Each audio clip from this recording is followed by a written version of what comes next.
क्या है हमें मालूम नहीं, उनको बहुत मालूमात है। लेकिन कह रहे हैं कि वो भड़काऊ भाषण के- गलत बात है। कोई भी अल्लाह को मानने वाला भड़काऊ भाषण दे ही नहीं सकता।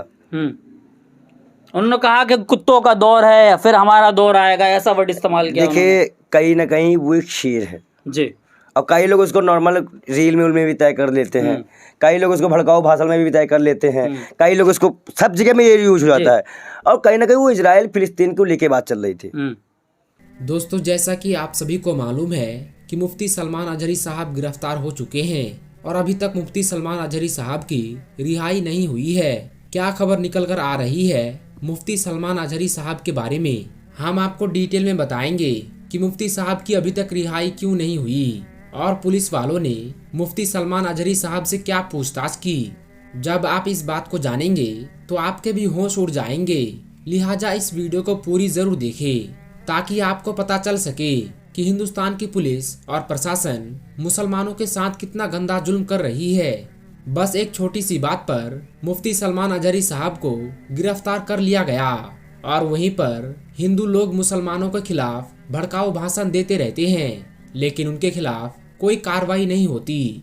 दोस्तों, इस वीडियो में हम आपको दिखाएंगे कि असदुद्दीन ओवैसी के पार्टी के चीफ नेता वारिस पठान जब मुफ्ती सलमान अजहरी साहब के पास मिलने गए तो उसके बाद क्या बातें सामने आई, उस वक्त की वीडियो आप पहले देख लीजिए। देखिए सर, मुझे पता चला सुबह में, मैं थाने में अभी आया जस्ट, तो मैं घाटकोपर पुलिस स्टेशन में भी आया। मुफ्ती सलमान अजहरी साहब से मेरी मुलाकात हुई, मैंने उनसे बात की। उन्होंने बताया वारिस साहब 31 तारीख को जूनागढ़ में जो उनका एक जो बयान हुआ था, तो वो उनके बयान में उन्होंने कहा कि मैंने किसी की भी हमारे हिंदू भाइयों की ना भावना को ठेस पहुंचाई है, ना किसी धर्म विशेष के अगेंस्ट में मैंने कुछ बोला है। बस वहाँ पे एक भाषण था, एक अशार था, वो मैंने पढ़ के सुना दिया। फिर यहाँ आने के बाद उनको पता चला कि कुछ केस हो गया है, तो सुबह में आज पुलिस उनके घर पर आ गई। कुछ बोले 20-30 पुलिस वाले सब आ गए, तो हमको उठा के यहाँ पर लेके आ गए पुलिस स्टेशन पर। तभी से हम यहीं बैठे हुए हैं। लेकिन उन्होंने एक भी कहा है कि हमको कानून कायदे पे पूरा यकीन है, पूरा भरोसा है कि मेरे साथ इंसाफ होगा। मैंने कोई भड़काऊ भाषण नहीं दिया है, ना मैंने किसी की आस्था को ठेस पहुंचाने का काम किया है। और उन्होंने ये भी बोला है कि मेरी तरफ से भी लोगों को बोलना वारिस भाई के मामला पूरा शांत है, आप शांति बनाए रखिए, कायदे कानून प्रशासन पे पूरा भरोसा रखिए। अभी यहाँ पर हमारे डीसीपी साहब से मिले, सीनियर पुलिस इंस्पेक्टर से हमारी मुलाकात हुई, तो सबने एक ही चीज कहा है कि हम पूरी तरह कोऑपरेट कर रहे हैं, शांति। दोस्तों, हम सभी जानते हैं कि मुफ्ती सलमान अजहरी साहब को क्यों गिरफ्तार किया गया। मुफ्ती सलमान अजहरी साहब ने अपनी तकरीर के दौरान एक शेर पढ़ा था। वो शेर ये था, कुछ देर की खामोशी है फिर शोर आएगा, आज कुत्तों का वक्त है कल हमारा भी दौर आएगा। इस शेर को पढ़ने पर मुफ्ती सलमान अजहरी साहब को गिरफ्तार किया गया था। लेकिन दोस्तों, ये शेर मुफ्ती सलमान अजहरी साहब ने हिंदुस्तान के लिए नहीं पढ़ा था, बल्कि ये शेर इजराइल वालों के लिए था। इजराइल ने फिलिस्तीनी मुसलमानों पर कितना जुल्म किया, ये तो हम सभी जानते हैं। दोस्तों, ये वाकया है इलाहाबाद के रहने वाली एक लड़की रूबीना का। रूबीना लखनऊ में रहकर अपनी पढ़ाई पूरी कर रही थी।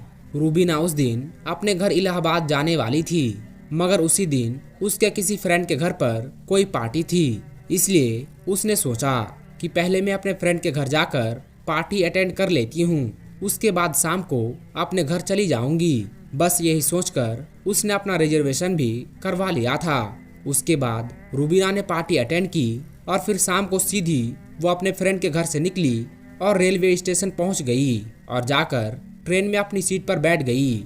रूबीना का रिजर्वेशन जिस बोगी में था उसमें लगभग सभी लड़के ही थे, जिनके हंसी मजाक रूबीना को खूब डरा रही थी। टॉयलेट जाने के बहाने से रूबीना पूरी बोगी में घूम आई थी। मुश्किल से पूरी बोगी में 2 या 3 औरतें ही रही होंगी। ये देखकर रूबीना अनजानी बहस से कांप सी गई, क्योंकि पहली बार वो रात के वक्त ट्रेन में अकेली सफर कर रही थी, इसलिए वो पहले से बहुत घबराई हुई थी। और अब उसकी बोगी में सारे लड़के ही भरे पड़े थे। ये देखकर वो और भी ज्यादा डर गई थी, इसलिए फिर वो खुद को सहज करने के लिए अपनी सीट पर बैठी और एक मैगजीन निकालकर पढ़ने लगी।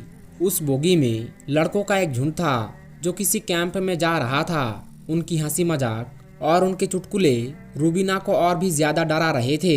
रूबीना के डर और भी बीच रात धीरे धीरे गुजरने लगी, मगर रूबीना अभी भी कांप रही थी। ये देखकर अचानक सामने की सीट पर बैठे लड़के ने कहा, हेलो, मेरा नाम रियाज है और आप तो डर के मारे पीली पड़ चुकी हो। रूबीना ने धीरे से कहा, हाँ, और वो कहने लगा, जी कोई बात नहीं, अगर आप अपना नाम बताना नहीं चाहती हो तो मत बताइए, मगर वैसे आप जा कहाँ रही हो?